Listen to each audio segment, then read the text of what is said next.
It's our week 5 weekend update video. This is Professor Hassey. Today's date is Sunday. I'm late as usual, May 8th, 2022, and it's Sunday morning.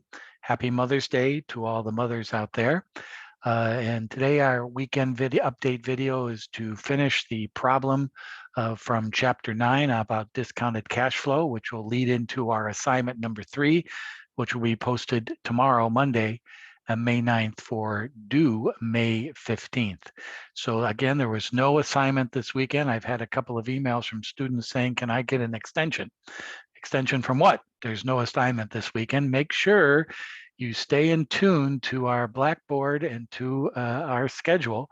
It's posted all over Blackboard. Please be aware of that. Speaking of that, let me show you that right now. Here's our Blackboard site. If you go to Course Syllabus Schedule and Information, whenever you have a question about what's going on, you just go here and there's our schedule. As you can see, the midterm examination has been already processed and grades have been posted. I'm going to go over that in just a minute. You have your next assignment, which is due on May 15th, and then another assignment the following week, and then the following week, your final examination is to be completed. Course evaluation and the final grades posted. So please, if you get a little confused and you're not and you can't don't know what's happening, just go to your Blackboard. The information is there about our scheduled due dates over this last few weeks of our course. All right. And speaking of the midterm examination, let's take a look at that. Okay, I have posted the grades and solutions. The solutions are in the midterm examination file folder in Blackboard. I've given you the solutions of the problems and a sample of the portfolio of what I was looking for the portfolio. So this midterm examination covers the first basically 7 chapters of our course. And it summarized some of the assignments we are working on, some of our discussions and videos, and naturally an update of our portfolio and one of the companies involved in your portfolio in question number 3. So the first part was multiple choice of 40 points, basically about 5 points per problem. So again, not too many problems with the multiple choice for our group. Everybody did that pretty well. If you did miss a problem, I have highlighted on the return file folder that I posted to your grade center, and you can see the adjustment that I gave you for that particular incorrect answer. So there's nothing really different or tough about the multiple choice. Again, if you have any specific questions about the answers, please feel free to get in touch with me. But each problem basically is worth 5 points in the multiple choice problem. Then we have our student portfolio, where you are to update your portfolio. This is worth 25% of the 25 points of the midterm examination, 40 points for the multiple choice, 25 points for the student portfolio. And I was looking for a spreadsheet. If you didn't turn in a spreadsheet, you didn't get any points. So I was looking for a spreadsheet. I've indicated this on numerous occasions. And then I was looking for a portfolio to resemble this. Now, here's my portfolio with a couple of additional things that I was not looking for yours, but you need to note them for future use. But naturally, I'm looking for a spreadsheet where I can see your initial portfolio purchases and your updated portfolio values as of April 29th, last Friday. And you needed to submit this portfolio with your file with your other work in your midterm examination. So I was looking for a couple of things. Number one, I was looking for the updated price on April 29th of your variety of stocks in your portfolio. Then I was looking for you to multiply that price times the amount of shares you purchased back at the original purchase on April 8th. Take that, multiply it, and you come up with your new valuation of your stock, total that up. And as you can see, Professor Hasse has not done very well these first few weeks of our session. I'm down about almost $11,500. Not very good, Mr. Hasse. But some of us also took a hit. The market has taken a hit, as you can see with the indexes over these first few weeks. Some of us, though, are ahead of the game and doing very well. So I wanted to see that, number one. How has your portfolio changed in the course of April 8th to April 29th? And the second thing I was looking for is the latest Dow, S&P 500, and NASDAQ indexes as of April 29th, what those accounts are. Notice the Dow is down, the S&P is down, the NASDAQ is down. Professor Hasse is down even worse, but I was looking for those indexes. I was not looking for these percentages that I provided here. You're going to have to do that on your final examination. Final examination will be the last time you update your portfolio, and I'll be looking for percentage changes in those particular values at that time. So I thought I'd throw this into this portfolio so you can see how that's done. Note the formulas there, taking the change in the values and then dividing it by the original one to get the percentage of change or delta up to that time. But I was not asking for that. I was looking for this. I was looking for this in your portfolio as of April 29th. Then the additional question in the portfolio was to tell me the betas of your companies at this present time, and many of you included it separately, which was fine. That's what I was looking for. I just included it in my portfolio here, and there's the betas of those companies. If you could not find the beta, and Apple does have a beta, but I thought I'd use this as an example. If you could not find your beta, all you need to do is put NA, not applicable, because you couldn't find it. But I was looking for the betas, and in our week 6 discussions, we will talk about betas in our class and learn a little bit more about them. So that was the portfolio answer, 25 points, spreadsheet, new valuations of your portfolio, and the index values of April 29th. Now we take a look at the controversial, in some respects, question number 3, where I asked the following. This question number 3 is an essay of 2 pages, double-spaced, and the essay is worth 35 points of your midterm examination grade. Discuss the potential impact of the recent financial crisis, the pandemic of 2020-21, on the capital structure of one of your portfolio companies. How has your selected corporation changed from January 1, 2020 to December 31st, 2021? Please cite examples of financial statement analysis, corporate governance, and competitive markets. Now, the key thing of this question is, what is the capital structure of a company? And we've discussed this in our previous discussion videos. The capital structure is basically the balance sheet of a company. It's the assets, the liabilities, and the equity positions of the company. The capital structure is represented by the debt and equity that funds a company's assets. So I was looking for you to tell me how the capital structure, the mix of debt and equity, has changed over this time period of January 20 to December 21. Using the financial statements would be to show me the balance sheet changes. Have there been any drastic changes in net income, which many of you did, but you did not specifically show me how the capital structure has changed. What has been the change in the mix of debt and equity to assets over the course of this time period?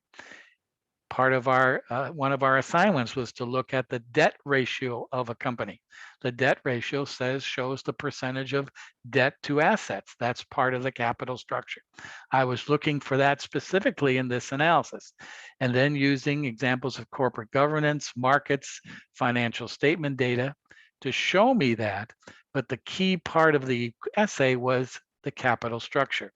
Many of us supplied that data, but you didn't tie it into the capital structure question of the essay. Thus, you lost some points. And this was pretty well class-wide. So, lesson learned. We now know the definition of what capital structure is and how it means. And yes, we did do pretty good work on getting some and looking at research and analysis of your companies, but you didn't answer the central core of the question: how has the pandemic changed the capital structure of your designated company? So that's what I was looking for there. And thus, some of us got some points taken away. Do that. You're going to have another question very similar to this type of question. Naturally, it'll be a little bit different in the discussion points, but on the final examination. So note that for future reference. If any of you have any questions or comments on that, please feel free to let me know. Now all your midterm grades are now posted to Blackboard with roughly 2 assignments and a final left. You basically have another 50% of your course still to be determined. So if at this point in time, in week 5, you have 50% of your grade determined, another 50% to go. So you can get a good idea where you stand in this class and where you would like to get to over the next few weeks in your work in this course. Again, I stand ready for any individual discussions or anything you would like to meet with me. I'm available every Wednesday night via Blackboard, and some students I know cannot meet that Wednesday night time frame of my student hours, and they've arranged for other times to meet with me. So please feel free to do so, or send me your questions or post to the discussion forums in Blackboard.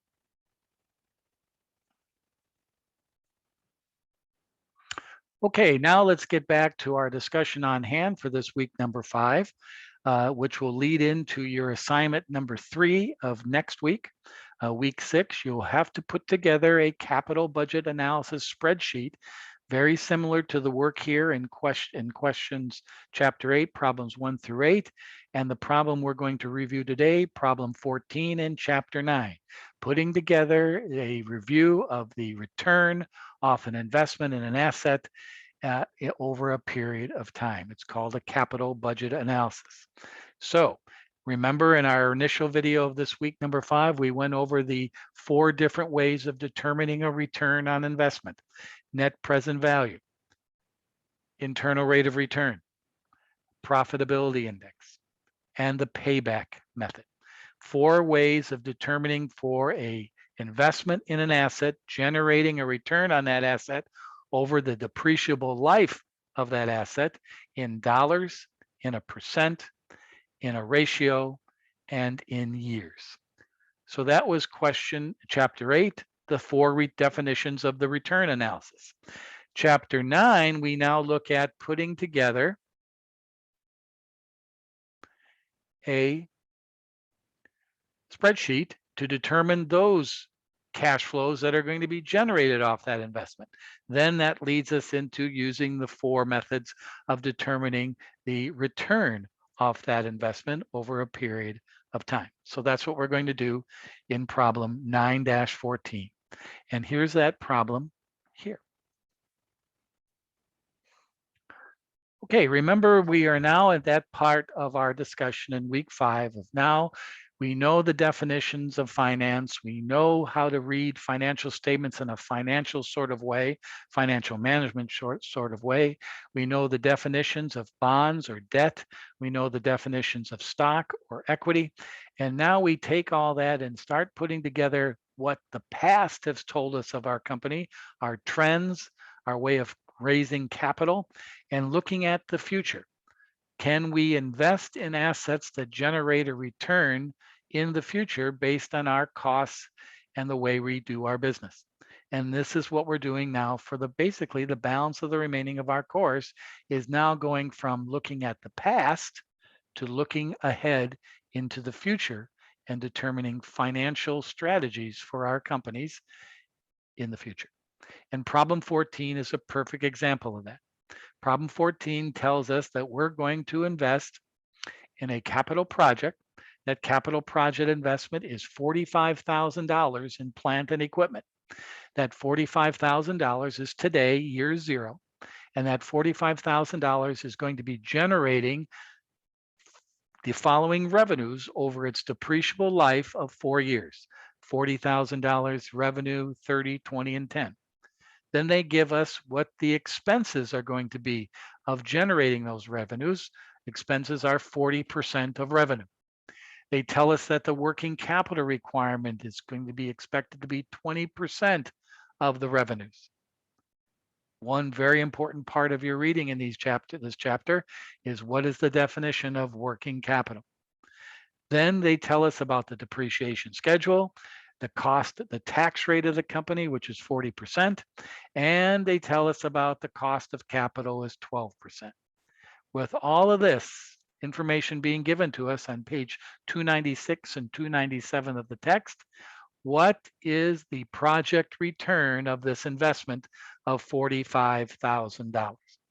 This is what assignment number 3 is going to be about. You're going to determine an investment and its return in a spreadsheet. And you're going to be doing something very similar to question 14 in chapter 9. Determining the revenues, determining the expenses, determining the cash flow, and then determining the return on investment. So please pay close attention to this spreadsheet as a template for your future work in assignment number 3, which I'll be introducing on Monday, May 9th.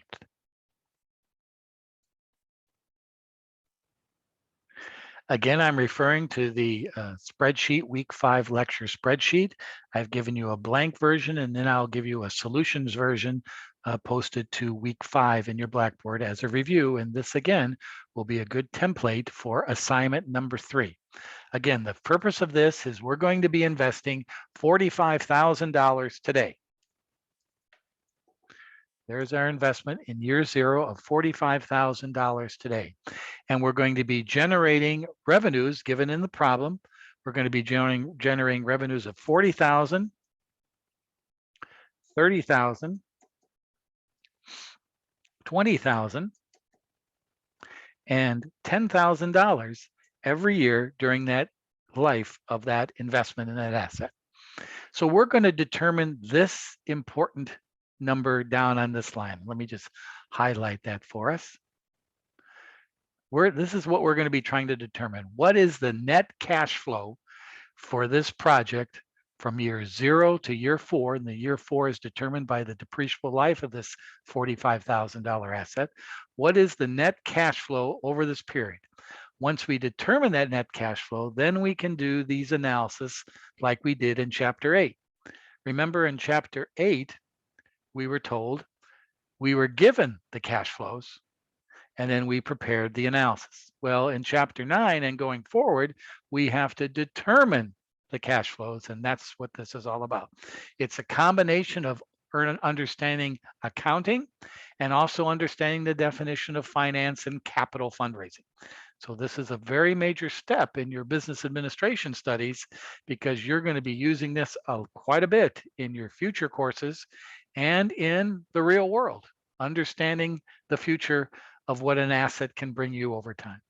So the information given in the problem on page 296 and 297, you might want to follow along with your textbook while I'm going through this, is now they tell us that our expenses are 40% of our revenues. Okay, well, that means we got to take our revenues and multiply it times a minus 0.4, which is 40%. Oops. Let's do that again, Mr. Hasse, you knucklehead. We take that and multiply it times minus 0.4. And there we get $16,000 is 40% of our revenues. Thus, that's expenses going out of the cash flow. And now we're just going to copy that formula by grabbing the cell and moving all the way down. And there's our expenses for this project going forward. And makes pretty good sense. All right. So that's our expenses given in the problem. Again, each problem has their own way of giving you this data. This is the way it's given in this problem in chapter 9. We're told that the depreciation schedule is straight line over 4 years with no salvage or no scrap value at the end of the life. So basically for depreciation, I'm going to take the $45,000 I have invested in the asset and divide it by 4 years. And I get depreciation of $11,250 a year.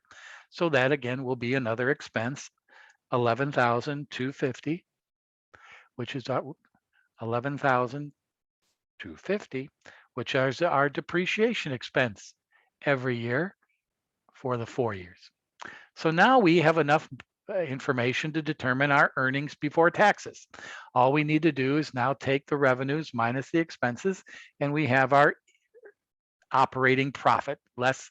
Remember, we have to take out taxes, but what is our operating profit? So we just take the revenues and we add to that the negative expense, add to that the negative expense, and there's our operating profit or earnings before taxes for those year one. We slide that down the row, and there's our operating profits for the 4 years, revenues minus expenses. Again, we have taken the data and calculated this in our spreadsheet. You'll have to do the same thing in assignment number 3. Notice they've lost money in year 4. Low revenues, high expenses and depreciation, and thus they've lost money. So now we're going to take and determine our taxes. So we're going to take the earnings before taxes and multiply it times 40%, which is the tax rate given in the problem, equals times minus 0.4. And there's our taxes. Okay, there's our taxes for year 1. And now we'll just slide that formula down. And there's our taxes in the subsequent years. And notice in year 4, it's a positive number. Why? They lost money in year 4, thus they get a refund. Based on their tax rate, they get a refund in year 4. And now we can determine the net accounting income, where we're going to take the operating profits, add in the negative or the tax situation, and there's our net income. And that's our net income generated over the 4 years of this $45,000 investment. Again, we have now calculated the operating profit, the net income of this investment of $45,000 based on the projected revenues, based on the projected expenses, based on the depreciation schedule, based on the tax rate.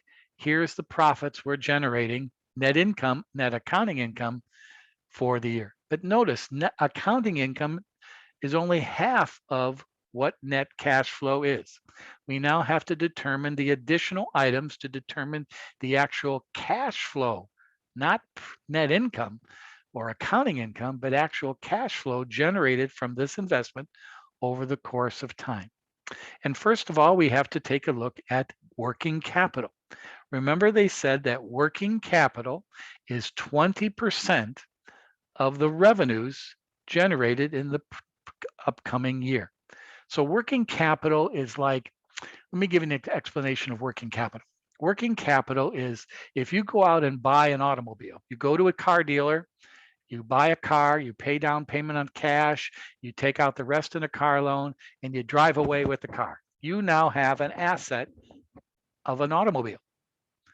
Is that the end of your spending on that car? No, because now you have to get registration, insurance, gasoline, oil, upkeep. You got to maintain the car into the future. That's called working capital. It's additional money you need to operate the asset into the future. Well, it's the same thing with this $45,000 investment. This $45,000 investment is going to generate revenues and expenses, and you're going to pay taxes and depreciation, but also it's going to need additional capital to keep it going. to keep it operating. Maybe some computer software work, maybe some modifications to the equipment, maybe some additional expenses. Also, working capital is also inventory, receivables. You're going to be generating additional cash requirements from that. So we have to include working capital as a cash designator in our capital budget analysis. So in year 0, we're going to take 20% of year 1 revenue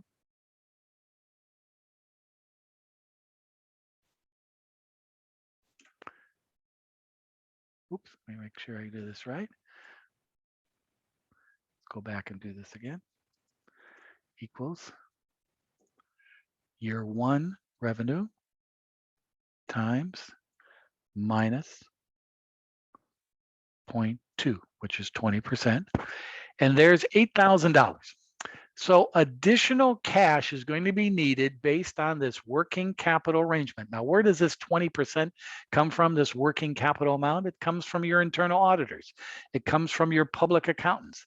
It comes from people who help you manage your business to determine that in addition to $45,000, we estimate that additional 20% of your revenue in year 1 is going to be additional cash you need to get this project and investment off the ground.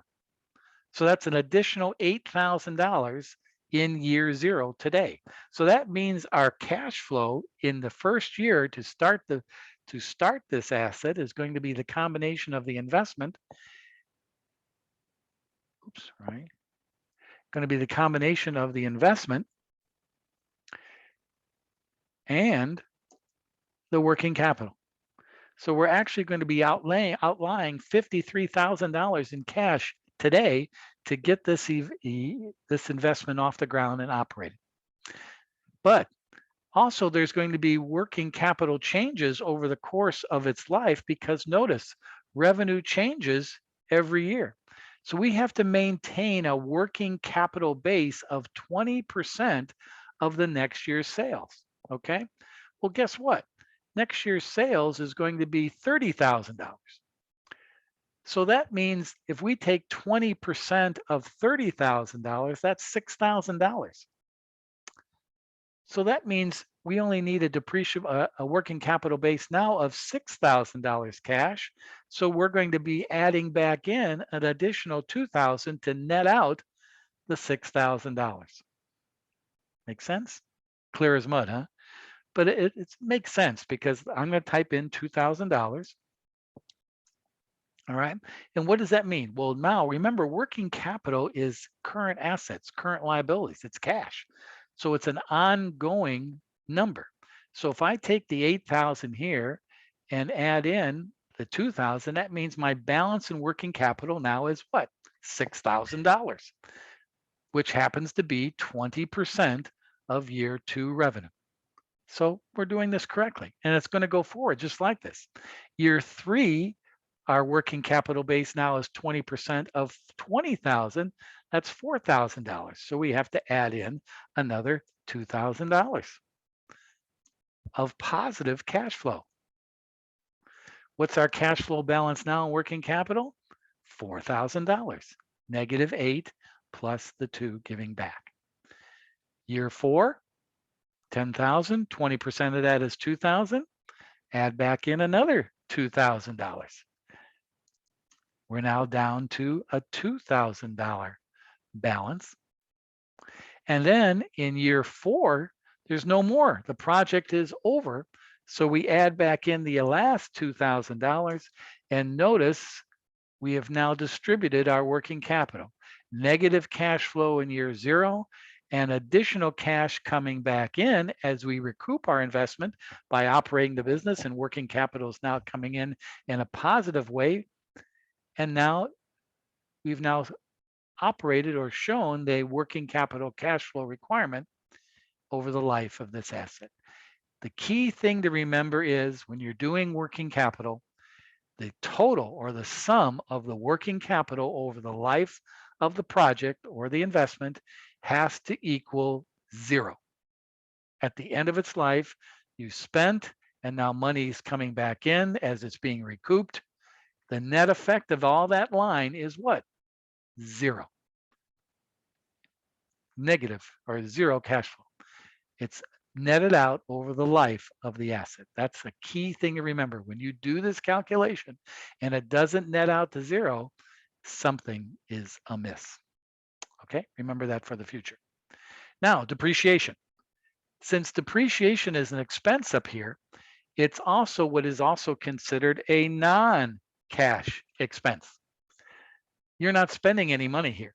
Your money's coming in here in revenue, money's going out here in expenses, but nothing is going on here except an accounting transaction of $11,250 a year. But we're not writing a check to miss depreciation. It's just an accounting transaction to record the depreciation of the asset over time. So as a cash flow requirement, we're going to add back in the depreciation as cash flow back into the project. $11,250 will be added back in every year as positive cash flow to determine the true net cash flow of the project. So yes, accounting transaction, it's an expense, but it's not really cash going out of the business, so we add it back in down here. And now we can determine our net cash flow for our project by year. It's the net income plus the working capital adjustment plus the depreciation. And there you go. And now we just take that same formula going forward. And there we go. Over the life of this asset, we're generating on an investment in year zero of $53,000, we're generating $62,000 in cash flow coming into our business. $62,000 over 4 years. And that cash flow, or that $62,000, was determined by determining the net income based on the factors given to us, taking into account working capital requirements, adding back in depreciation, and there we go. This is the $80 and the $100 we talked about in Chapter 8. Now in Chapter 9, we have determined those cash flows. Now we can go ahead and do the rest of the analysis to determine, is this a sound investment of $45,000?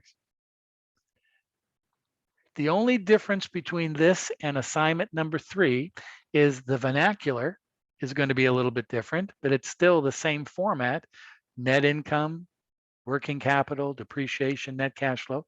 But you're just going to have to make sure you understand what the data is. And the only other additional thing in it is is the ending salvage value. In this project, there is no ending salvage value. The asset is being fully depreciated. In most capital budgeting analysis, there's usually additional cash coming in at the end of the life for the disposal of the asset. And we'll talk more about that when we start our week 6 discussions. Okay, so now we can take it from here, what we learned in Chapter 8 at the beginning of this week. What is the discounted cash flow? They tell us that our cost of capital in this particular project is 12%. Formula, function, financial, net present value. There it is right there.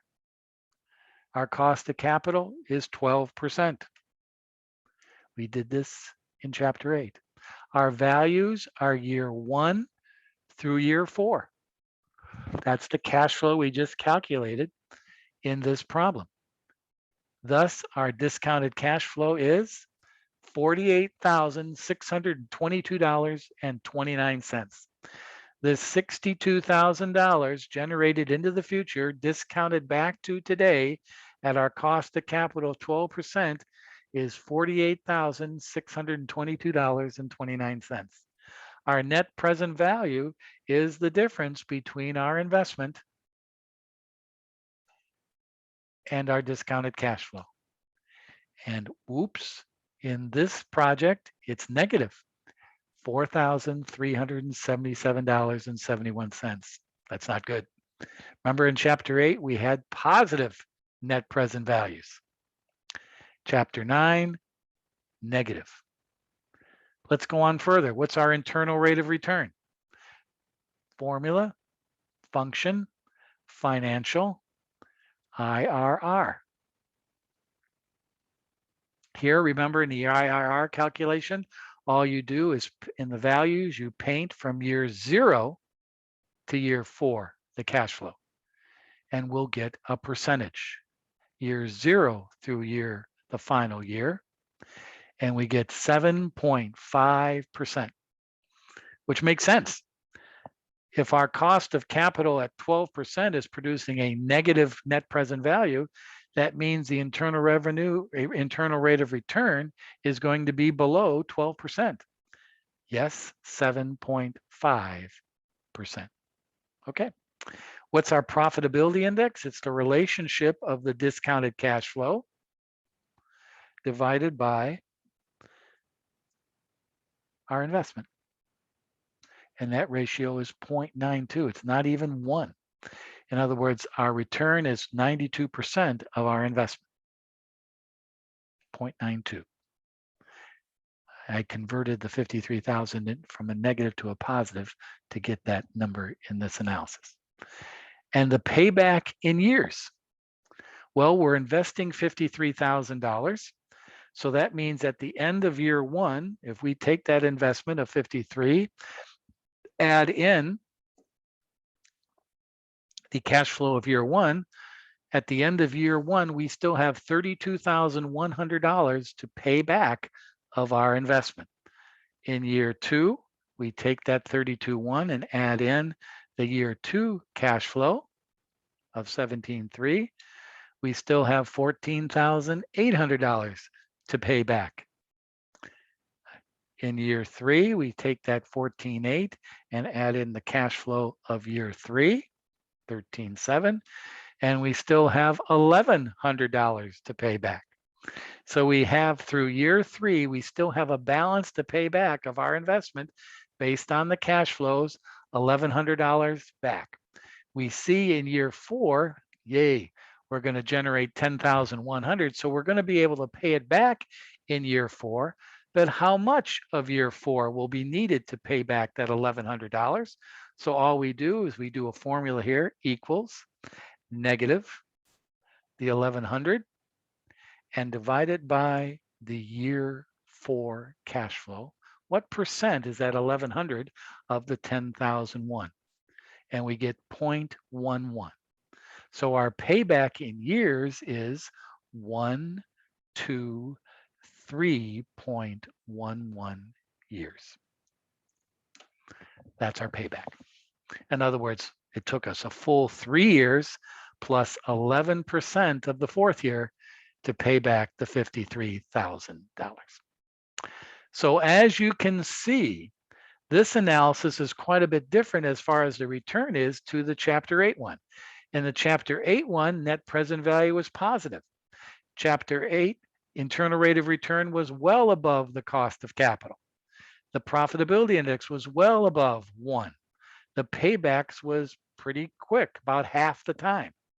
Here in Chapter 9, we have a negative net present value. We have a internal rate of return lower than our cost of capital. We have a profitability index under 1. And we have a payback that taking more than half, almost the full length of the project. In other words, if I was doing a return analysis of this particular project in Chapter 9, problem 14, I would say we should, before we start thinking about spending $53,000 or the $45,000 to purchase the asset, maybe we might want to take a look at what's going on here. Why can we generate more revenues? Can we cut expenses? Can we find cheaper tax rates? Should we change the depreciation schedule? Because as of now, the way this project is set up, we're going to be losing money. And this is what is exactly done in the real world. Companies formulate these capital budget decisions before you spend or generate a nickel to see whether this will work out for their expectations of return. In this problem, their expectations of return is 12%. That's their cost of money. That's their hurdle rate. That's their opportunity cost. They want to generate more than 12%. This project and the cash flows that are generating it only generate 7.5%. Thus, it's a loser. And we have to go back to the drawing board. This is what happened to Apple Computer in the 1970s and early 1980s. They were generating, Steve Jobs was generating more products and more cool ideas for products in Apple. But as they were going on and building those products in San Jose and California proved to be too expensive. They weren't generating the returns that Apple Computer needed to make profits to generate more products into the future. So Apple made a decision in the late 1970s and early 1980s is to start building their products in China, where their expenses were dramatically reduced, where they didn't have to pay corporate tax. The only tax they had to pay was when they were shipping the product out of China back to the United States and pay a fee for that. They dramatically lowered their costs of producing their products by building them now in China, and thus they could make their profits and put more money back into the business. And that's what Apple Computer did. And that's what a lot of American companies, Ford Motor Company, started building their automobiles in Mexico. General Electric started building their generators in England. American companies in the 1970s, 80s, and 90s began to go offshore to build their products to reduce their costs to make their returns manageable and profitable. And this is a key core of financial management. Your job in assignment number 3, and we'll talk about this in my Monday lecture video, is to put together a spreadsheet for a capital budget analysis, just like problem 14 in chapter 9. The key requirements are to determine the cash flow and determine the returns based on the numbers generated in this investment. So that's your study guide and your study points heading into week 6. There is no work this weekend. Your next work will be due a week from today, May 15th, where you're going to be putting together a spreadsheet for this analysis. And that's our update video for this weekend. Again, I want to wish all the moms out there and grandmas out there happy Mother's Day. Enjoy your day. Look for my posting Monday, probably late afternoon around 6 p.m. or 7 p.m. on assignment number 3 and my lecture video for week number 6. A good idea now in the remaining time of this weekend, if you have time, is to look at your grade from the midterm. What's your cumulative grade in the class thus far? And you understand where you stand after 50% of our grade now has been completed. Have a great weekend, everybody. We'll see you on Monday. Adios.